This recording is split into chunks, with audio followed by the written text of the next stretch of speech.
Вітаем вас. І працягваем добрую традыцыю. Нядзелю падводзіць разам вынікі культурнага тыдня. У студыі з вами Ганна Панцялеева і Дмітрий Карась. Самыя цікавыя падзеі ў культурным жыцці краіны толькі на тэлеканале сапраўдных каштоўнасцей. Сёння ў праграме акунемся ў атмасферу 14-га мінскага міжнароднага каляднага опернага форуму. Адчуем смак раства падчас гастранамічнага падарожжа па Беларусі і Венесуэле. Завітаем на паказ новай навагодняй праграмы ў беларускі дзяржаўны цырк. Пазнаёмімся з удзельнікамі фестывалю студэнцкіх і маладзёжных тэатраў «Тэатральны куфар БДУ». Даведаемся пра прэм'еры, што падрыхтавала да стагоддзя айчыннага кінематографа Нацыянальная кінастудыя «Беларусьфільм». Паглядзім, чым будзе здзіўляць наведвальнікаў адноўлены музей старажытна-беларускай культуры. Убачым вясковыя макюментары з элементамі фантастыкі ў пастаноўцы Яўгена Карняга на сцэне дзяржаўнага тэатра лялек. І гэта не ўсе тэмы выпуску. Заставайцеся з намі. Нягледзячы на тое, што снегу за акном пакуль няма, паўсюль адчуваецца набліжэнне Новага года і раства. Гэта можна заўважыць і па святочным афармленні тэлеканалу Белтэлерадыёкампаніі. Нашу студыю таксама ўпрыгожыла ёлка з падарункамі, якія мы абавязкова адкрыем пад бой курантаў. Запаліла свае агні на гэтым культурным тыдні галоўная ёлка краіны на Кастрычніцкай плошчы ў Мінску. А разам з ёй зазяла і ўся ілюмінацыя ў горадзе. Вышыня зялёнай прыгажуні 30 метраў. Лакацыю ўпершыню дапоўніла сядзіба Дзеда Мароза і Снягуркі. Тут же размясціліся фабрыка падарункаў, чароўная пошта і пернікі. Чудо заключается в том, что по взмаху посоха Деда Мороза зажигаются огни не только на главной елке на Октябрьской площади, но и на всех елочках в городе Минске. Навагодняга цуду аднолькава чакаюць і дзеці, і дарослыя.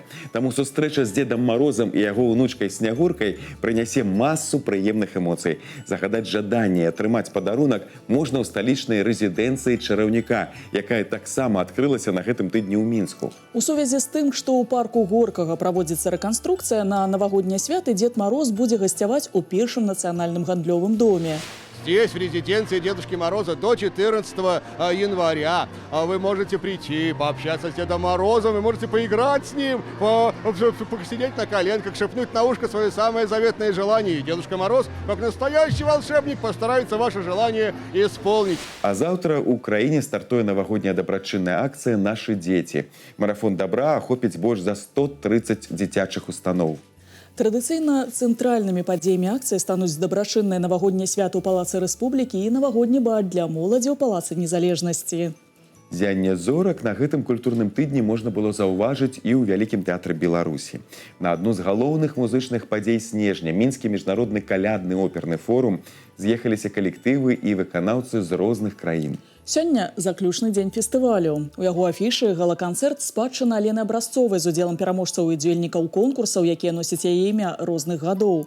Убачыць выступленне таленавітай моладзі з Расіі, Беларусі, Арменіі і нават Нікарагуа можна будзе ў хуткім часе на тэлеканале «Беларусь-3». Акрамя класічных твораў «Турандот», «Вяселле Фігара» і «Яўген Анегін» у праграме форуму і смелыя канцэптуальныя эксперыменты. Унікальную касмічную оперу «Галоўнае пытанне» з робатам-артыстам у адной з галоўных роляў прывёз у Мінск чувашскі тэатр «Волга-опера». Завітала на паказ і наша карэспандэнт Марыя Брэхун. Сёння на сцэне вялікага эксклюзіву спектакль, аналагу якому няма ў свеце. Магу паспрачацца, што робата-артыста вы яшчэ не бачылі. Чувашскі тэатр «Волга-опера» стварыў лічбавую касмічную оперу, узяўшы за аснову музыку і лібрэта, часткова згенераваны нейрасеткай. Акрамя таго, і касцюмы з дэкарацыямі прыдумаў штучны інтэлект. Не было у нас еще цифровой оперы, и не бегала еще по нашим коридорам собака-робот, поэтому мы сегодня ее увидим, мы сегодня услышим сочинение, которое действительно вызывает массу вопросов. Ідэйны натхняльнік пастаноўкі – мастацкі кіраўнік калектыву Андрэй Папоў. На стварэнне такога незвычайнага твора яго падштурхнуў унікальны будынак Чувашскага дзяржаўнага тэатра оперы і балета. Все в нашем спектакле идет в режиме реального времени, без потери временного промежутка. Соответственно, артисты своими голосами поют, исполняют дуэтные номера, также задействован балет. Вообще у нас приехало порядка 110 человек. Это 2 фуры декораций, 4 автобуса и, соответственно, очень много проводов, коммутаций, чтобы удивить вашего дорогого зрителя. Па сюжэце галоўны герой оперы – гэта міжгалактычны штучны інтэлект, глыбокая думка. Ён заняты пошукам сэнсу жыцця, сусвету. Спектакль складаецца з некалькіх эпізодаў, звязаных паміж сабой героем, ад асобы якога вядзецца апавяданне. У сюжэце ёсць адсылкі да твораў навуковай фантастыкі, камп'ютарных гульняў, анімэ і філасофскіх работ. І ў адной з роляў выступае робот-артыст Грыша.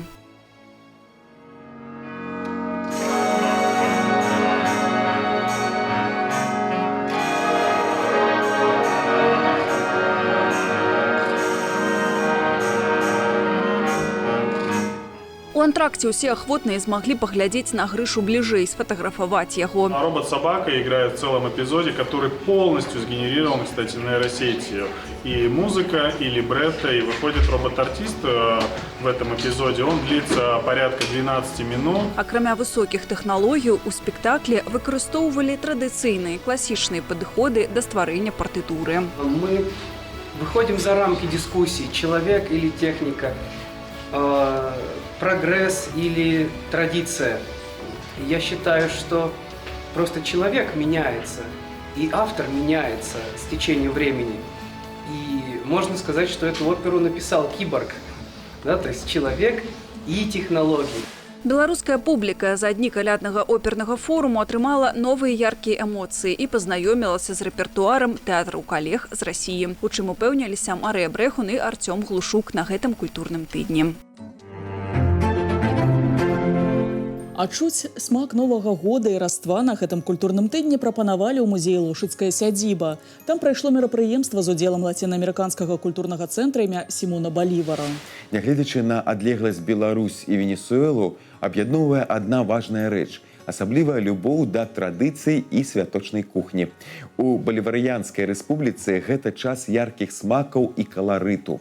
Галоўная страва на стале – аяка. Яе называюць гастрономичным символом родства.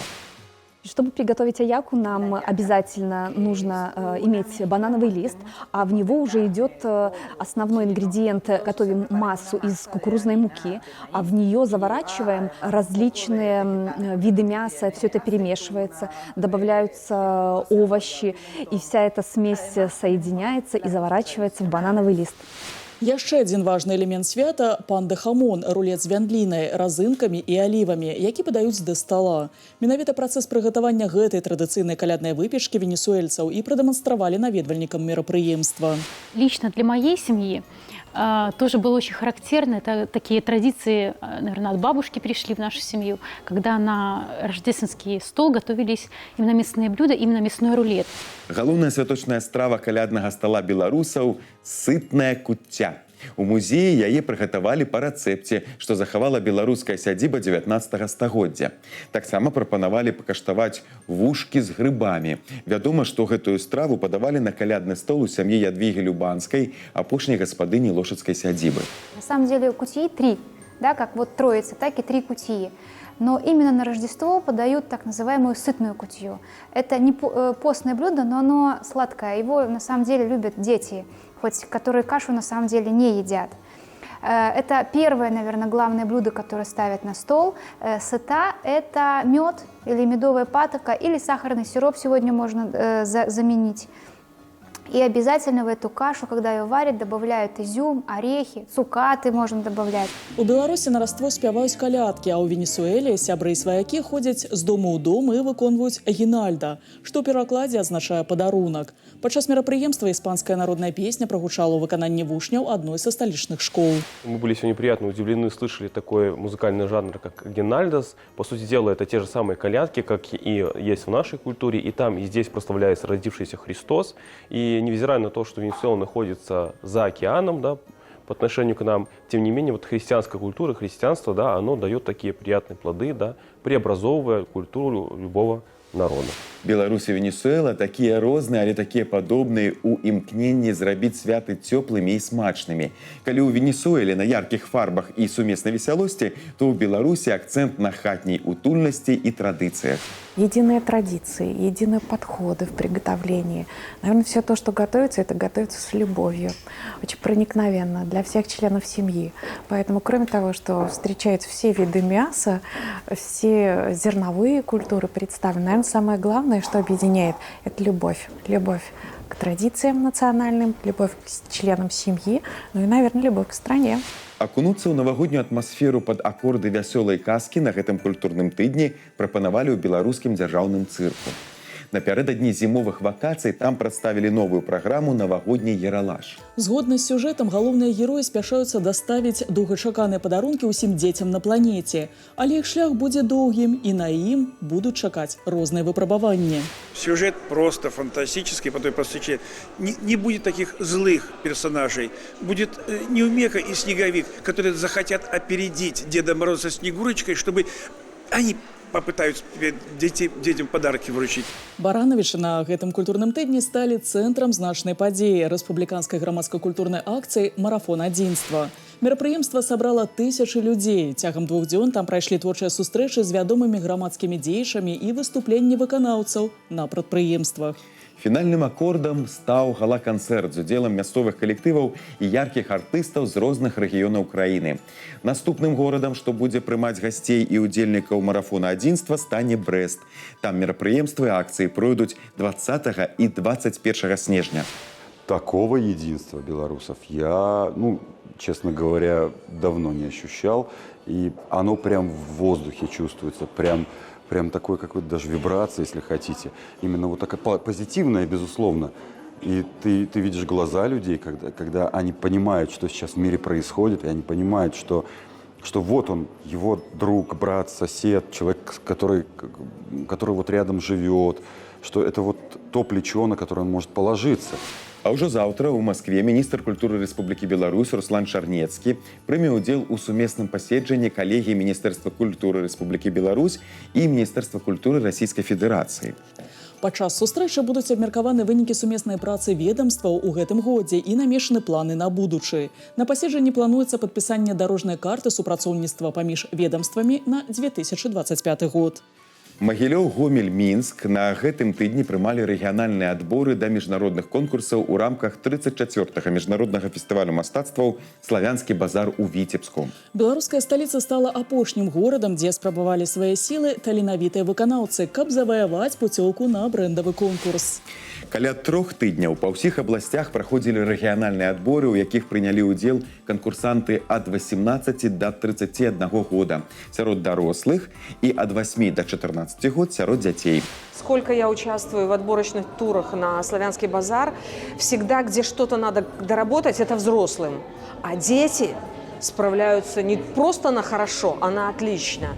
И даже в отборочных турах, которые еще будут отбираться дальше, уже слышен очень хороший уровень. У Беларускім дзяржаўным універсітэце на гэтым тыдні прайшоў фестываль студэнцкіх і маладзёжных тэатраў «Тэатральны куфар БДУ». Яго гісторыя пачалася ў 2004 годзе, і сёлета галоўнае віно ўкраіны сустрэла 18-й па ліку форум, у якім перамог тэатр «Пілігрым» з Полацка. За гады існавання удзельнікамі фестывалю былі тэатры 65 краін. Зараз увазе гледачоў прапанавалі 7 пастановак айчынных калектываў. Сярод удзельнікаў форуму і наш карэспандэнт Алесь Мойскі.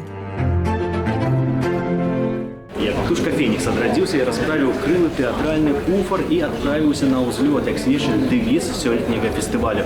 Ён праходзіць у рэспубліканскім фармаце. А якія яшчэ змяненні ў гэтым годзе, даведаемся разам. Адкрыццё фестываля ў мінулыя гады праходзіла на розных пляцоўках. Сёлета яно перанеслася ў канцэртную залу Мінск, дзе ў малой зале адбылася і большасць конкурсных паказаў. А таксама арт-прастора БДУ і ліцэй прымалі форум, які плануе ў наступным годзе зноў вярнуцца да міжнароднага ўзроўню. Сам театральный куфер проект входит в Международную ассоциацию университетских студенческих театров АИТУ, штаб-квартира, которая размещается в городе Льеж, в Королевском университете. И, естественно, в этом году театральный куфер вышел на новый уровень. В Китае «Шелковый путь». Вот. Там тоже, так сказать, большое количество театральных фестивалей проходит, и мы включены именно вот в реестр этого «Шелкового пути». Адкрыў фестываль аднаактавы балет «Міза» ў выкананні тэатра танца адлюстраванні Беларускага дзяржаўнага універсітэта інфарматыкі і радыёэлектронікі.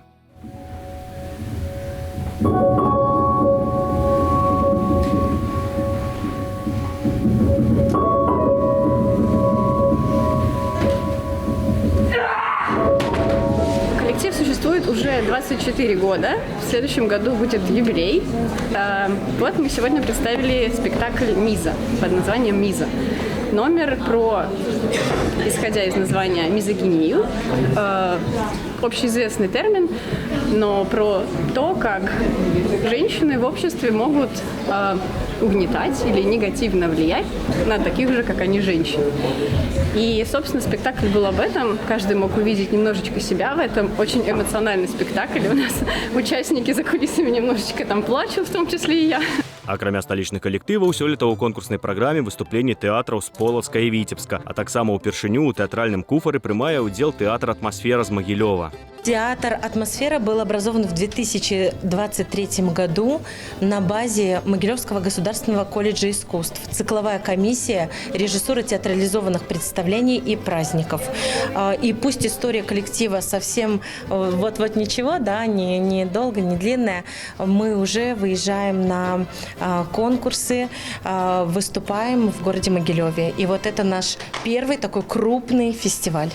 Мастацкі кіраўнік тэатра «Атмасфера» Вольга Бялова, будучы сябрам Саюза пісьменнікаў Беларусі, сама стварае п'есы або робіць пастаноўкі паводле твораў калег, як у выпадку са спектаклем «Яр». У вас и ошейники есть. Никогда бы не стала носить ошейник. Ошейник надевают, чтобы носить медали. Наша мама носила много медалей. Она была породистой. Если говорить о спектакле, то основная мысль заключается в том, что люди забыли, что несут ответственность за своих братьев меньших. Многие животные сейчас находятся на улице, голодают, они находятся в холоде, в голоде, и это ужасно. И наш спектакль как раз-таки показывает эту проблему, показывает проблему истребления животных, в особенности собак. И это большая общественная проблема, которую лично я, как и мой коллектив, считаем, что необходимо освещать и продвигать в массы, чтобы люди сначала думали, прежде чем брать себе животное и потом выкидывать его просто на улицу. Сярод удзельнікаў і старыя сябры фестывалю, як народны літаратурны тэатр «Жывое слово». На гэты раз калектыў з Беларускага дзяржаўнага педагагічнага універсітэта імя Максіма Танка паказаў спектакль «Вяртанне». Можна сказаць, сімвалічна вярнуўся на фестываль з пастаноўкай, складзенай з твораў розных аўтараў. Гэта Антуан де Сент-Экзюпері, таксама Владимир Караткевич, «Зорыўка сіняя-сіня». Вось якраз я выконваю роль Джаміля. Петро Кісюкевич расказвае ёй пра зямлю, на якой існуюць рэкі, азёры, балоты. А Джаміля, якая нарадзілася ў пустыні, яна гэта ніколі не бачыла і не ведала. Таму яна пастаянна заўсёды здзіўляецца. У новым фармаце калектывы змагаліся толькі за галоўны прыз тэатральнага куфара БДУ 2024, без усялякіх намінацый. Пераможцу па традыцыі вызначыў глядач, які галасаваў пасля заканчэння кожнага спектакля па 5-бальнай шкале. Мы подлічылі, што тэатр «Жывое слово» удзельнічае са спектаклем у фестывалі «Тэатральны куфар» ўжо ў 5-й раз. І на працягу гэтых 4 папярэдніх гадоў у нас былі ўзнагароды ў 4 намінацыях. І нам гэта вельмі прыемна. Для новых удзельнікаў гэта ўвогуле першы раз, першы ўдзел у фестывалі. І таму для іх гэта незабыўныя ўражанні, я ўпэўнена, які застануцца за імі на ўсё жыццё. Такім чынам гледачы ўбачылі пластычныя, вербальныя, моно- і ансамблевыя работы, фэнтэзі і трылеры, рамантычныя і філасофскія прыпавесці. А для удзельнікаў фестываль гэта цудоўная магчымасць наведаць спектаклі адно аднаго, абмяняцца вопытам і паказаць сябе больш шырокай аўдыторыі, сярод якой Алесь Мойскі, Віктор Воўчык і гледачы праграмы «Культурны тыдзень». Легендарны дзіцячы часопіс «Бярозка», з гісторыяй якога звязаны лёсы многіх пакаленняў беларускіх школьнікаў, на гэтым тыдні адзначыў 100 гадоў з дня заснавання.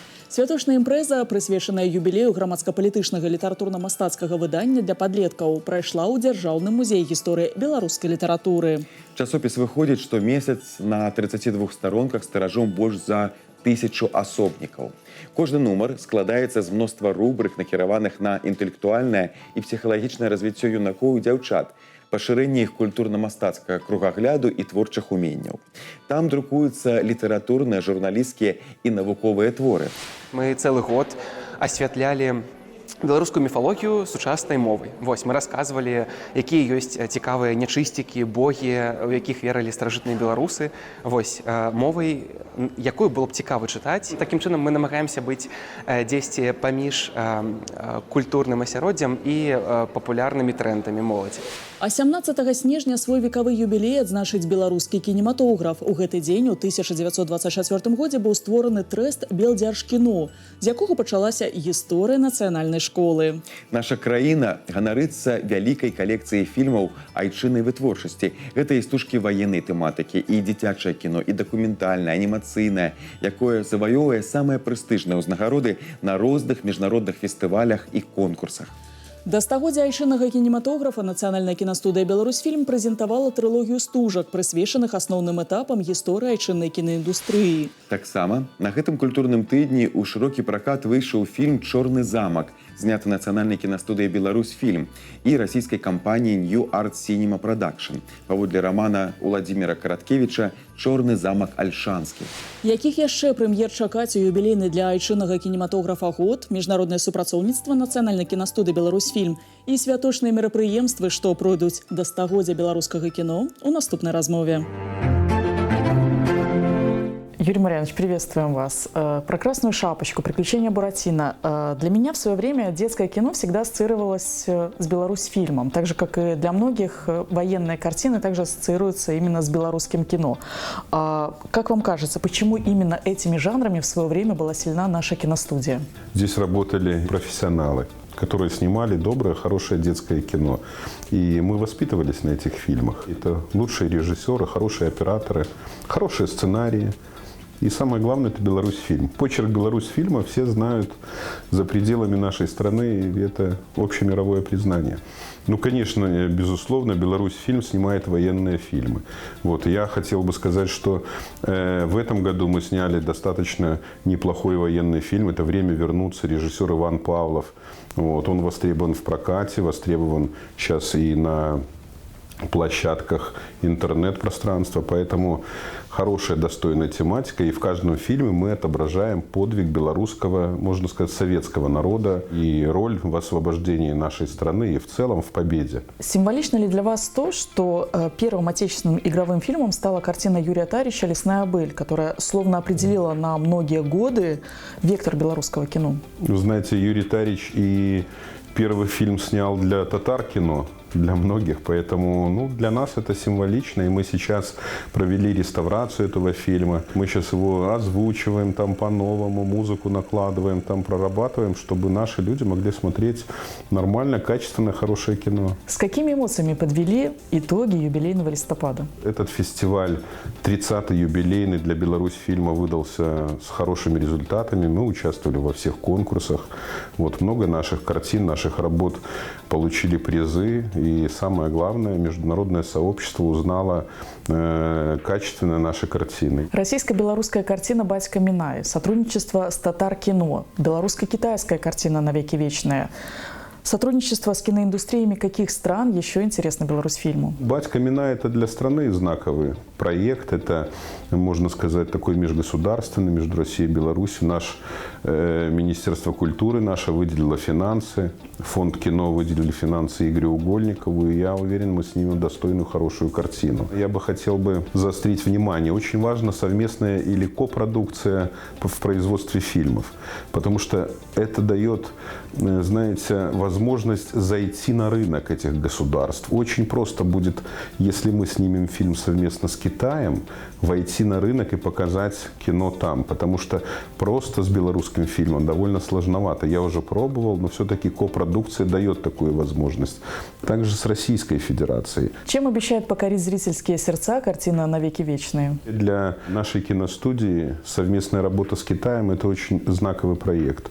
И самое главное, сюжет про нашего белоруса, который защищал небо Китая от японских милитаристов. Ну а потом, конечно же, его правнук поехал искать захоронение, корни этого своего прадеда, ну и знакомиться с китаянкой. И там понятно, что будет и любовь, и продолжение. Ну и самое главное, это будет путешествие по двум странам.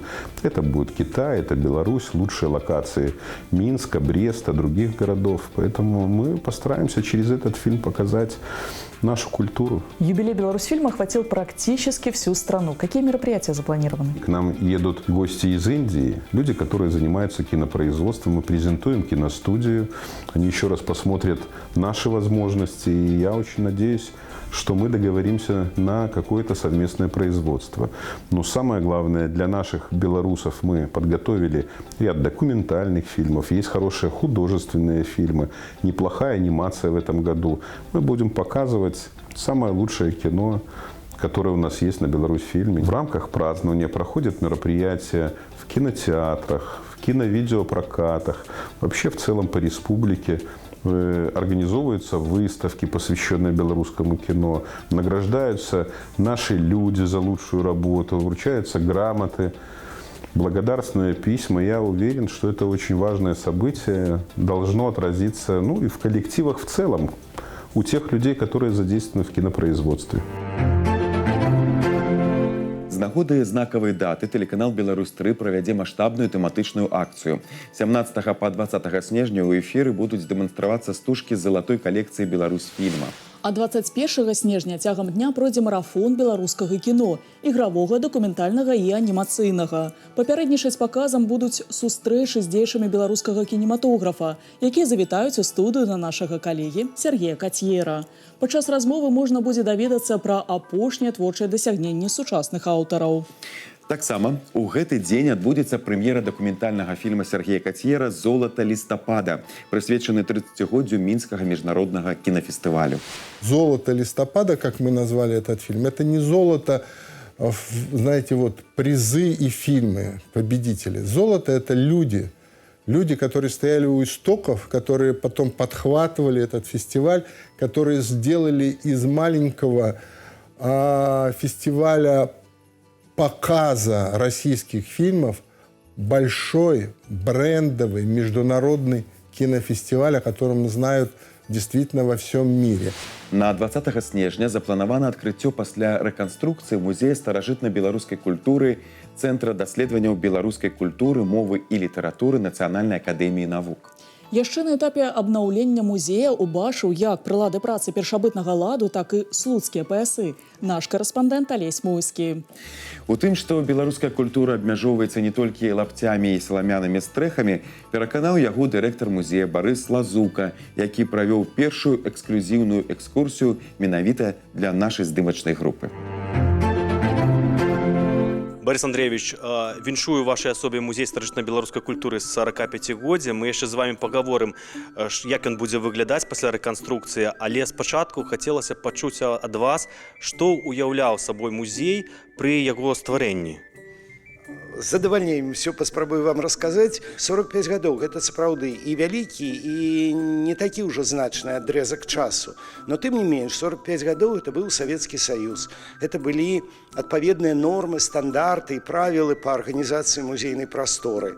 І у адпаведнасці з імі была зроблена экспазіцыя. Яна была пабудавана па такому гістарычнаму кантэксту, эвалюцыя ад старажытнасці, паколькі у нас тут ужо тады захоўваліся даволі вялікая калекцыя археалагічных матэрыялаў, то есть ад старажытнасці па конец 18 стагоддзя, па 19 стагоддзя. Адразу хацеў сказаць, што здзіўляюць вось дзве лодкі, якія знаходзяцца з цэльнага дрэва, і скажыце, чаму іх дзве, як яны патрапілі сюды?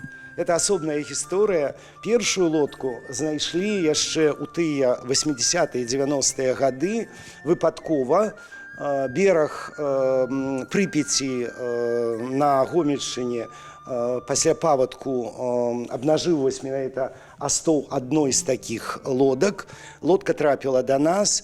Мы правялі вуглеродны аналіз, які дазваляе вызначыць час стварэння гэтай лодкі, і высветлілася, што яна адносіцца да 12 стагоддзя. Гэта адзін са старажытных прыкладаў транспартнага сродку, які захаваўся да нашых дзён. Но лодка, хутчэй за ўсё, выкарыстоўвалася ў цалкам гаспадарчых мэтах. Яна невялікая па памерах, гэта, хутчэй за ўсё, сасна, выдзеўбана з цэльнага ствала дрэва, і вось яна цяпер у нас захоўваецца. Гэта асаблівы клопат, паколькі яна у вельмі складаным праблемным стане. Перад намі зараз стаіць задача яе кансервацыі, каб яна як мага больш працяглы час захавалася ў сваім хаця б менавіта такім выглядзе. А вось другая лодка была знойдзена археолагамі Інстытута гісторыі нашай Нацыянальнай акадэміі навук Беларусі ў цячэнні Нёмана.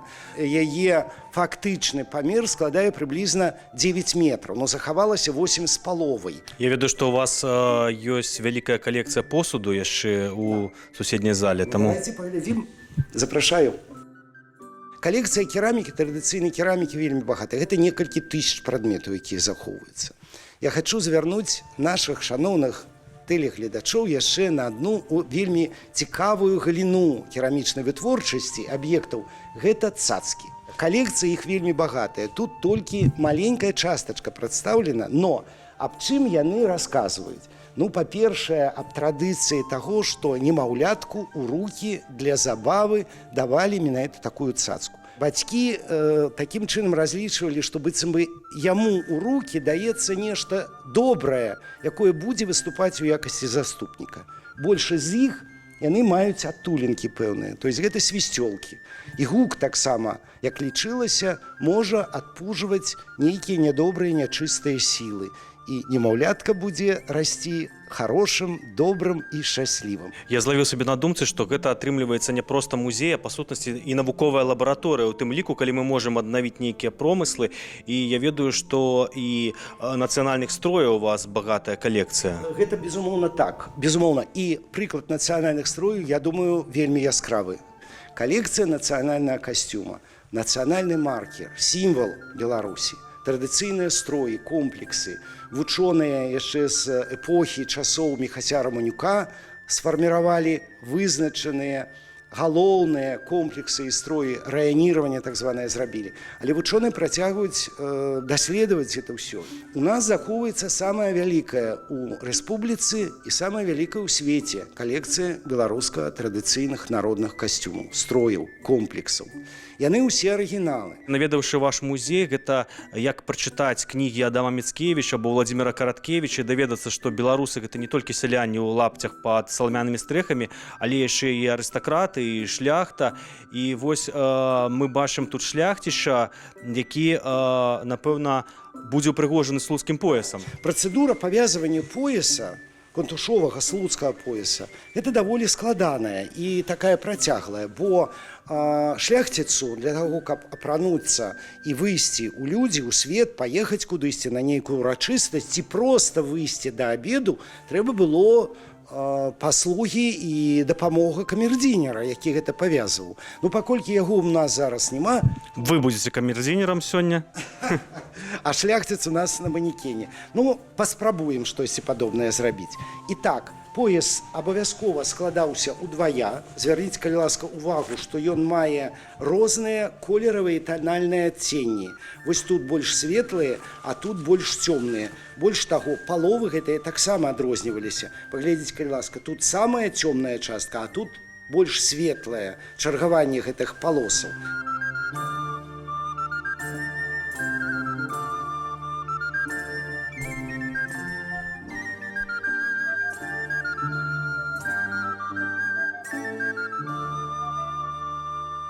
Ну, вось моя паслуга камердзінера не зусім, можа, удалася. Хаця, можа, і удалася. Паглядзіце, калі ласка. Бачу ход гасподзень у Іерусалім, які, здавалася б, не рэстаўраваны. Чаму? Адкажыце вось на пытанне, як працуюць рэстаўрацыйныя майстэрні разам з музеем? у музеі захоўваюцца прадметы, рэчы, жывапіс, ды не толькі жывапіс, якія да нас трапляюць часам у вельмі гаротным стане.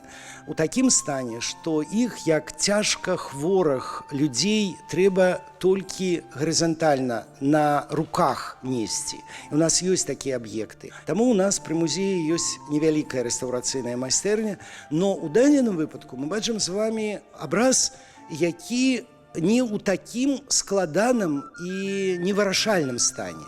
То есть мы будем далей працягваць рэстаўрацыю, яна проста спынена вось цяпер, паколькі адбылося замацаванне фарбавага слою, быў падведзены грунт у месцах страт, но гэта надало абразу такой пярэсты выгляд, які разбурае наше ўяўленне з вами аб музейным выглядзе прадмета. Я заўсёды кажу, што музей гэта яшчэ дэталі, маленькія, якія часам наведвальнікам нават не заўважаюцца, но яны ствараюць пэўную атмасферу, пэўную аўру, як мы кажам. Спазнаць свае карані праз побыт і традыцыі беларускіх вёсак зараз можна ў беларускім дзяржаўным тэатры «Лялек». Там ладзяцца паказы прэм'ернага спектакля «Мроева». Дакументальную казку для дарослых прадставіў галоўны рэжысёр установы Яўген Карнях. У пастаноўцы карціны з жыцця звычайных людзей, іх успаміны і здымкі пераплятаюцца з паэтычнымі творамі класікаў беларускай літаратуры. Праект стаў своеасаблівым творчым эксперыментам каманды лялечнага тэатра.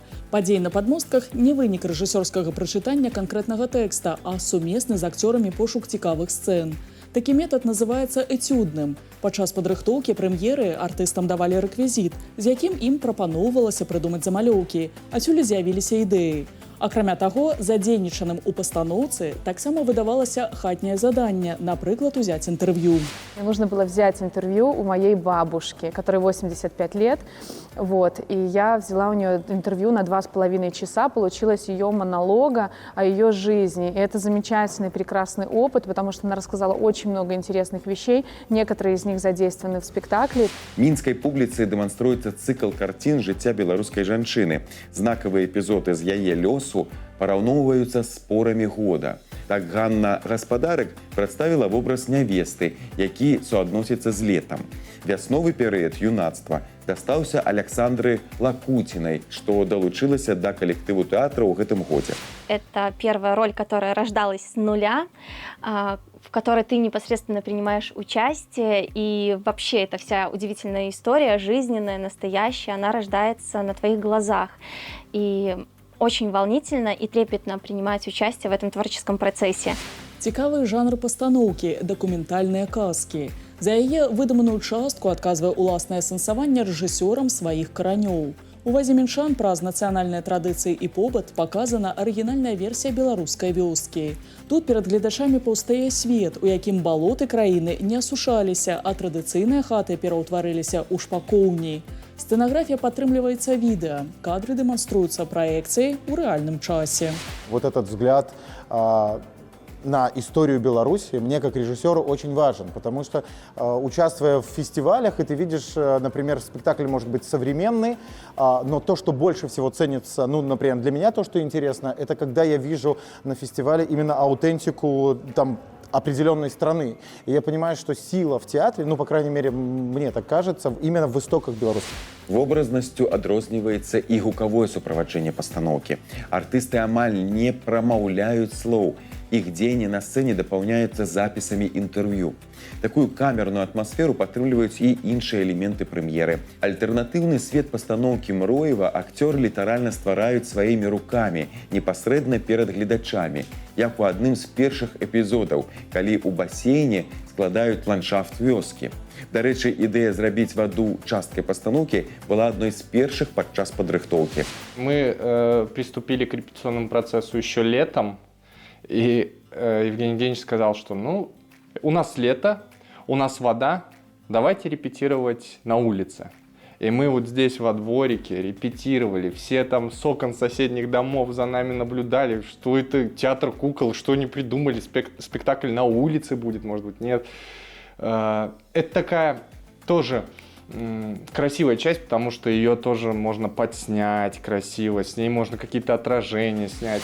Дапоўнілі аўтэнтычныя гісторыі жыхароў вёсак радкі з паэтычных твораў класікаў беларускай літаратуры. Для спектакля скарысталі песню пра зубра Міколы Гусоўскага і адвечную песню Янкі Купалы. Мы рады былі пазнаёміць вас з самымі актуальнымі фестывалямі, прэм'ерамі і спектаклямі гэтага культурнага тыдня. Мы паспрабавалі не толькі расказаць пра іх, але і паразважаць над гісторыяй і сучасным лёсам мастацтва. Далучайцеся да нас праз тыдзень у гэты ж самы час, і мы пазнаёмім вас з новымі героямі і падзеямі культурнага тыдня. Да сустрэчы з сапраўднымі каштоўнасцямі.